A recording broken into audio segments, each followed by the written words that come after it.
ಈ ಸುಳ್ಳುಗಳನ್ನು ಹರಡಿ ಜನರನ್ನು ದಾರಿ ತಪ್ಪಿಸ್ತಕ್ಕಂಥ ಕೆಲಸವನ್ನು ಮಾಡ್ತಾರೆ.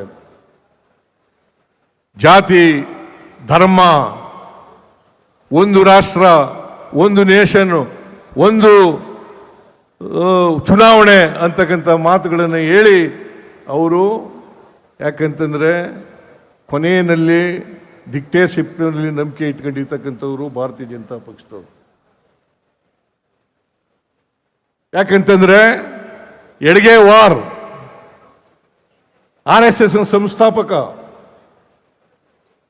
ಅವರು ಅವರ ಸ್ನೇಹಿತರನ್ನ ಕಳಿಸ್ತಾರೆ ವಿದೇಶಕ್ಕೆ. ಮುಸ್ಸೋಲಿನಿ, ಇಟಲಿಯ ಮುಸ್ಸೋಲಿನಿ, ಜರ್ಮನಿಯ ಹಿಟ್ಲರ್ ಅವರು ಯಾವ ರೀತಿ ನಡೆಸ್ತಾ ಇದ್ದಾರೆ ಅಂತಕ್ಕಂಥ ಹಿಟ್ಲರ್ನ ಆಡಳಿತ, ಮುಸ್ಸೋಲಿನಿ ಆಡಳಿತವನ್ನು ಈ ದೇಶದಲ್ಲಿ ಹುಟ್ಟಾಕ್ಲಿಕ್ಕೆ ಪ್ರಯತ್ನವನ್ನು ಮಾಡ್ತಾ ಇದ್ದಾರೆ. ಅವ್ರಿಗ್ಯಾರಿಗೂ ಕೂಡ BJP ಅವ್ರಿಗಾಗಲಿ RSSನವ್ರಿಗಾಗಲಿ ನಮ್ಮ ಸಂವಿಧಾನದ ಬಗ್ಗೆ ನಂಬಿಕೆ ಇಲ್ಲ. ಸಂವಿಧಾನದ ವಿರೋಧಿಗಳು ಈ ದೇಶದಲ್ಲಿ ಯಾರು ಇದ್ರೆ ಅವರು RSSನವರು ಮತ್ತು BJP ಅವರು ಅಂತಕ್ಕಂಥದ್ದನ್ನು ನಾವು ಮರೆಯಲಿಕ್ಕೆ ಸಾಧ್ಯ ಇಲ್ಲ. ಅದಕ್ಕೋಸ್ಕರ ಹಿಂದೂ ರಾಷ್ಟ್ರ ಮಾಡಲಿಕ್ಕೆ ಹೊರಟಿದ್ದಾರೆ. ಇದು ಮಾಡಲಿಕ್ಕೆ ಸಾಧ್ಯ ಇಲ್ಲ. ನಮ್ಮ ಕಾರ್ಯಕರ್ತರು ಬಿಡಕೂಡದು. ನಾವು ಯಾವತ್ತೂ ಕೂಡ ಬಹುತ್ವದ ಪರವಾಗಿರ್ತಕ್ಕಂಥವರು, ಬಹುತ್ವವನ್ನು ರೂಪಿಸ್ತಕ್ಕಂಥ ಕೆಲಸವನ್ನು ಮಾಡ್ತಕ್ಕಂಥದ್ದು, ಅದನ್ನು ಮುಂದುವರಿಸ್ತಕ್ಕಂಥ ಕೆಲಸವನ್ನು ಮಾಡ್ತಕ್ಕಂಥದ್ದು. RSS ಮತ್ತು BJP ಅವರು ನಮ್ಮ ದೇಶವನ್ನು ಹಿಂದೂ ರಾಷ್ಟ್ರವನ್ನ ಮಾಡ್ಲಿಕ್ಕೆ ಹೊರಟಿದ್ದಾರೆ. ಬಟ್ ಮಾಡ್ಲಿಕ್ಕೆ ಆಗಲ್ಲ. ಅವರು RSS BJP ಹಿಂದೂ ರಾಷ್ಟ್ರ ಮಾಡ್ಲಿಕ್ಕೆ ಹೊಂಟಿಲ್ಲ. ಸಿದ್ದರಾಮಯ್ಯನವ್ರಿಗೆ ಗೊತ್ತಿಲ್ಲ ಈ ದೇಶ ಹಿಂದೂ ರಾಷ್ಟ್ರ ಇದ್ದದ. ಈ ದೇಶ ಹಿಂದೂ ರಾಷ್ಟ್ರ ಇಲ್ಲ ಅಂತಂದಿದ್ರ ಈ ದೇಶದಾಗ ಪ್ರಜಾಪ್ರಭುತ್ವ ಇರ್ತಿರ್ಲಿಲ್ಲ. ನಮ್ಮ ಜೊತೆಗೇನ ಸ್ವತಂತ್ರ ಗಳಿಸಿಕೊಂಡಂಥ ಪಾಕಿಸ್ತಾನ, ಬಾಂಗ್ಲಾದೇಶ ಅಲ್ಲಿಯೂ ಕೂಡ ನಮ್ಮ ಜೊತೆಗಿದ್ದಾಗ ಯಾವುದೇ ತೊಂದರೆ ಇರಲಿಲ್ಲ. ಅಲ್ಲಿ ಹೋದ್ಮೇಲೆ ಏನಾಯ್ತು? ಯಾವ ದೇಶದೊಳಗ ಇಸ್ಲಾಮಿಕ್ ಶಕ್ತಿಗಳು 90% ಆಫ್ ದಿ ಜಗತ್ತಿನ ಯಾವುದೇ ದೇಶದೊಳಗ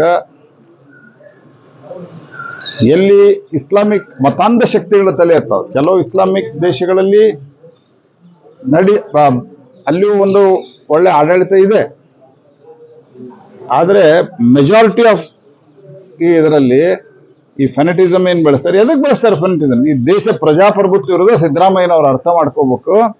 ನಿಮ್ಮ ಮಗನಿಗೆ ಮಂತ್ರಿ ಮಾಡ್ಯಾರ, ಮುಖ್ಯಮಂತ್ರಿನೂ ಮಾಡಿಸ್ರಿ, ನೀವೇನು ನಮ್ದೇನು ಅದಕ್ಕೆ ತೊಂದರೆ ಇಲ್ಲ. ಆದರೆ ಇದನ್ನು ಹೇಳ್ಕೊಂಡು ರಾಜಕಾರಣ ಮಾಡೋದು ಬಂದ್ ಮಾಡ್ರಿ. ಇವತ್ತು ವೆಸ್ಟ್ ಬೆಂಗಾಲ್ದಲ್ಲಿ ಏನು ಸ್ಥಿತಿ ಆಗಿತ್ತು ಅನ್ನೋದು ಅವರಿಗೂ ಗೊತ್ತಿದೆ, ಅನೇಕರಿಗೂ ಗೊತ್ತಿದೆ. ಯಾವಾಗ ದೇಶ ಹಿಂದೂ ಬಹುಸಂಖ್ಯಾತತನವನ್ನು ಕಳೆದುಕೊಳ್ತದೆ ಅವತ್ತಿನ ದಿವಸ ಈ ದೇಶದಾಗ ಪ್ರಜಾಪ್ರಭುತ್ವ ಇರೋದಿಲ್ಲ, ಈ ದೇಶದಾಗ ಮತದಾನನೂ ಇರೋದಿಲ್ಲ. ಸಿದ್ದರಾಮಯ್ಯನವ್ರು ಅರ್ಥ ಮಾಡ್ಬೇಕು. ಹಂಗಾಗಿ ಹಿಂದೂ ರಾಷ್ಟ್ರ ಮಾಡೋ ಪ್ರಶ್ನೆನೇ ಇಲ್ಲ. ಇದು ಹಿಂದೂ ರಾಷ್ಟ್ರ ಇದೆ. ಆದರೆ ಹಿಂದೂ ಅಂತಂದ್ರೆ ಇಲ್ಲಿರುವಂಥ ಮುಸಲ್ಮಾನರನಿಗೆ ಓಡಿಸ್ತೀವಿ ಅಥವಾ ಮುಸಲ್ಮಾನರಿಗೆ ಬೈತೀವಿ. ಹಿಂದೂ ಒಳಗ ಎಲ್ಲರನ್ನೂ ಒಳಗೊಳ್ಳುವಿಕೆ ಇದೆ. ಮುಸಲ್ಮಾನರು ತಮ್ಮ ದೇವ್ರನ್ನ ತಾವು ಪೂಜೆ ಮಾಡಲಿ, ಹಿಂದೂ ಒಳಗಿದ್ದವ್ರು ಹಿಂದೂ ಒಳಗೇನೆಲ್ಲ ಒಂದೇ ದೇವ್ರನ್ನ ಪೂಜೆ ಮಾಡ್ತಾರ. ಹಿಂಗಾಗಿ ಈ ರೀತಿಯಾದಂಥ ತುಷ್ಟೀಕರಣದ ಸ್ಟೇಟ್ಮೆಂಟ್ಗಳಿಂದನೇ ಇವತ್ತು ಕಾಂಗ್ರೆಸ್ ಪಾರ್ಟಿ ಇಡೀ ದೇಶದವಾಗ ಹಾಳಾಗ್ಯದ. ಕರ್ನಾಟಕದಲ್ಲೇನೋ ಇವತ್ತೊಂದು ಕಳ್ಳಾಟ ಮಾಡಿ ಓಡ್ ತಗೊಂಡದಾಗ ಬಹಳ ದೊಡ್ಡ ಮಾತಾಡೋದು ಬೇಡ. 28ರಂಗೆ ನಿಮ್ಮ ಹಣೆ ಬರ ಗೊತ್ತಾಗತ್ತೆ.